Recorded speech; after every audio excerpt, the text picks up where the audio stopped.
Manjunath versus D K Suresh ಬಗ್ಗೆ ತುಂಬಾ ಪೈಪೋಟಿ ಇದೆ.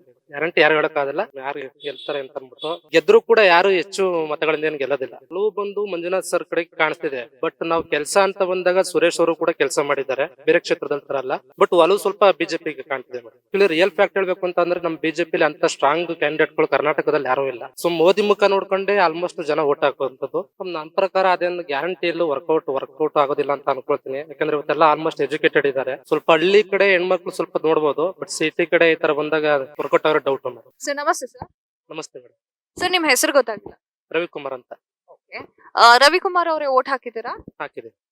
ಸರ್ ನಿಮ್ಮ ಊರ್ ಗೊತ್ತಾಗಿಲ್ಲ. ಕುಣಿಗಲ್ ಓಕೆ. ಬೆಂಗಳೂರು ಗ್ರಾಮಾಂತರ. ಗ್ರಾಮ.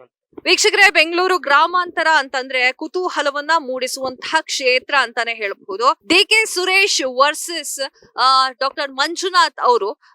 ಈ ಒಂದು ವಿಚಾರ ಏನು ಅಂತಂದ್ರೆ 2019 ಒಂದು ಚುನಾವಣೆಯಲ್ಲಿ ಬೆಂಗಳೂರು ಗ್ರಾಮಾಂತರ ಒಂದು ಕ್ಷೇತ್ರವನ್ನ ಡಿ ಕೆ ಸುರೇಶ್ ಅವರು ಗೆದ್ದಿದ್ರು. ಅದು ಬಿಟ್ರೆ ಕಾಂಗ್ರೆಸ್ ಎಲ್ಲೂ ಕೂಡ ಬರ್ಲಿಲ್ಲ. 2019 ಚುನಾವಣೆಯಲ್ಲಿ ಬಿಜೆಪಿ ಜೆಡಿಎಸ್ ಎಲ್ಲಾ ಕ್ಷೇತ್ರಗಳನ್ನ ಕವರ್ ಮಾಡಿತ್ತು. ಈಗ 2024 ಲೋಕಸಭಾ ಚುನಾವಣೆಯಲ್ಲಿ ಬೆಂಗಳೂರು ಗ್ರಾಮಾಂತರ ಹಲ್ಚಲ್ ಸೃಷ್ಟಿ ಮಾಡಿದೆ. ಕಾದು ನೋಡ್ಲೇಬೇಕು. ಜೂನ್ 4ಕ್ಕೆ ಕಾದು ನೋಡ್ಲೇಬೇಕು ರಿಸಲ್ಟ್ ಏನಾಗುತ್ತೆ ಅನ್ನೋದ್ರ ಬಗ್ಗೆ ಅನ್ನುವಂಥದ್ದು ಎಲ್ಲರ ಕಣ್ಣಲ್ಲೂ ಇದೆ. ಯಾವ್ದೋ ಒಂದು ನಂದು ಬೇರೆ ಊರು, ನಂದು ಶಿರ್ಸಿ ಅಥವಾ ನಂದು ಶಿವಮೊಗ್ಗ ಅಥವಾ ನಂದು ಬಾಗಲಕೋಟೆ, ಆದ್ರೆ ನನ್ಗೆ ಇಂಟ್ರೆಸ್ಟ್ ಇರೋದು ಬೆಂಗಳೂರು ಗ್ರಾಮಾಂತರ ಅಂತ ಹೇಳ್ತಾರೆ. ಯಾಕಂತಂದ್ರೆ ಬೆಂಗಳೂರು ಗ್ರಾಮಾಂತರದಲ್ಲಿ ಅಷ್ಟು ಪೈಪೋಟಿ ಇದೆ, ಹಣಾಹಣಿ ಅಂತ ಹೇಳ್ತಾರಲ್ವಾ, ಆ ತರ ಇದೆ. ಈಗ ಬೆಂಗಳೂರು ಗ್ರಾಮಾಂತರದ ಜನರೇ ನನ್ನ ಜೊತೆಗೆ ಇದ್ದಾರೆ. ಸರ್ ನೀವ್ ಹೇಳಿ ಸರ್, ಯಾರು MP ಆಗ್ತಾರೆ ಅಥವಾ ಯಾರು MP ಗೆಲ್ತಾರೆ? ಮೇಡಮ್ ಈ ಸಲ ಹೇಳಕ್ಕಾಗಲ್ಲ ಮೇಡಮ್, ಯಾರು ಗೆಲ್ತಾರೆ ಅಂತ ಅಂದ್ಬಿಟ್ಟು. ಯಾಕಂದ್ರೆ ತುಂಬಾ ಪೈಪೋಟಿ ಇದೆ. ಇದು Manjunath versus D K Suresh ಬಗ್ಗೆ ತುಂಬಾ ಪೈಪೋಟಿ ಇದೆ. ಗ್ಯಾರಂಟಿ ಯಾರು ಹೇಳಕ್ಕಾಗಲ್ಲ. ಗೆದ್ರು ಕೂಡ ಯಾರು ಹೆಚ್ಚು ಮತಗಳಿಂದ ಏನು ಗೆಲ್ಲೋದಿಲ್ಲ. ಮ್ಯಾಕ್ಸ್ ಟು ಮ್ಯಾಕ್ಸ್ 50,000 ಗೆಲ್ತಾರೆ ಅಷ್ಟೇ. ಓಕೆ. ನಿಮ್ ಪ್ರಕಾರ ಏನು ಅಂತಂದ್ರೆ ಈ ಮ್ಯಾಚ್ ನ ಡಿಸೈಡ್ ಮಾಡಕ್ಕೆ ಸಾಧ್ಯ ಇಲ್ಲ.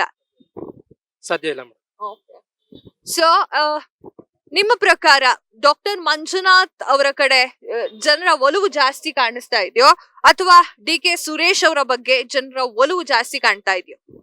ಮೇಡಮ್ ಒಲವು ಬಂದು ಮಂಜುನಾಥ್ ಸರ್ ಕಡೆಗೆ ಕಾಣಿಸ್ತಿದೆ. ಬಟ್ ನಾವು ಕೆಲಸ ಅಂತ ಬಂದಾಗ ಸುರೇಶ್ ಅವರು ಕೂಡ ಕೆಲಸ ಮಾಡಿದ್ದಾರೆ, ಬೇರೆ ಕ್ಷೇತ್ರದಲ್ಲಿ ತರ ಅಲ್ಲ. ಅವ್ರ ಕೈಲಿ ಎಷ್ಟಾಗುತ್ತೋ ಅಷ್ಟು ಕೆಲಸ ಮಾಡಿದ್ದಾರೆ ಸುರೇಶ್ ಅವರು. ಬಟ್ ಒಲವು ಸ್ವಲ್ಪ ಬಿಜೆಪಿಗೆ ಕಾಣ್ತಿದೆ ಮೇಡಮ್. ಓಕೆ. ಬಿಜೆಪಿಗೆ ಕಾಣ್ತಿದೆ. ಕಾರಣ ಕೇಳ್ಬೋದಾ ಸರ್? ಅದೇ ಮಂಜುನಾಥ್ ಅವರು ಒಳ್ಳೆಯವರು ಅಂತ ಅಂದ್ಬಿಟ್ಟು ಸ್ವಲ್ಪ ಒಲವಿದೆ ಮೇಡಮ್. ಓಕೆ. ಹಂಗಾದ್ರೆ ಈ ಸಲ ಬೆಂಗಳೂರು ಗ್ರಾಮಾಂತರ ಕ್ಷೇತ್ರದಲ್ಲಿ ಡಿ ಕೆ ಸುರೇಶ್ ಅವರು ನಿಂತ್ಕೊಂಡಿದ್ರು. ಸೊ ಈ ಒಂದು ಕಾರಣಕ್ಕೋಸ್ಕರ ಅಥವಾ ಏನ್ ಹೇಳ್ತಾರೆ 2019 ಚುನಾವಣೆ ವಿಜಯ ಭೇರಿ ಬಾರಿಸಿರುವಂತಹ ಕಾರಣಕ್ಕೋಸ್ಕರ ಈ ಸಲ ಒಬ್ಬರಿಗೆ ಬೇರೆಯವ್ರಿಗೆ ಚಾನ್ಸ್ ಕೊಟ್ಟು ನೋಡೋಣ ಅಂತ ಕೂಡ ಇದ್ದಾರೆ. ಸರ್ ಈ ವಿಚಾರ ಹೊರತುಪಡಿಸಿ ಇನ್ನೊಂದು ವಿಚಾರಕ್ಕೆ ಹೋಗೋದಾದ್ರೆ ಮೋದಿ ಅವ್ರ ಬಗ್ಗೆ ನಿಮ್ಮ ಅನಿಸಿಕೆ? ಮೋದಿ ಅವ್ರ ಬಗ್ಗೆ ತುಂಬಾ ಒಳ್ಳೆ ಅಭಿಪ್ರಾಯ ಇದೆ ಮೇಡಮ್. ಕೆಲಸ ಮಾಡ್ತಾರೆ. ಯಾಕಂದ್ರೆ ನಮ್ಮ ರಿಯಲ್ ಫ್ಯಾಕ್ಟ್ ಹೇಳ್ಬೇಕು ಅಂತಂದ್ರೆ ನಮ್ ಬಿಜೆಪಿ ಅಂತ ಸ್ಟ್ರಾಂಗ್ ಕ್ಯಾಂಡಿಡೇಟ್ ಗಳು ಕರ್ನಾಟಕದಲ್ಲಿ ಯಾರು ಇಲ್ಲ. ಸೊ ಮೋದಿ ಮುಖ ನೋಡ್ಕೊಂಡೆ ಆಲ್ಮೋಸ್ಟ್ ಜನ ಓಟ್ ಹಾಕುವಂತದ್ದು. ಮೋದಿ ಬಗ್ಗೆ ತುಂಬಾ ಒಳ್ಳೆ ಅಭಿಪ್ರಾಯ ಇದೆ. ಸರ್ ಮೋದಿಯನ್ನ ಬಿಟ್ರೆ ಅಥವಾ ಮೋದಿ ಪ್ರಧಾನಿ ಅನ್ನುವಂತಹ ಒಂದು ಥಿಂಕ್ ನ ಬಿಟ್ಟು ಬೇರೆ ಥಿಂಕ್ ಮಾಡಕ್ ಹೋದ್ರೆ INDI ಮೈತ್ರಿಕೂಟದಲ್ಲಿ ಪ್ರಧಾನಿ ಅಭ್ಯರ್ಥಿ ಯಾರು?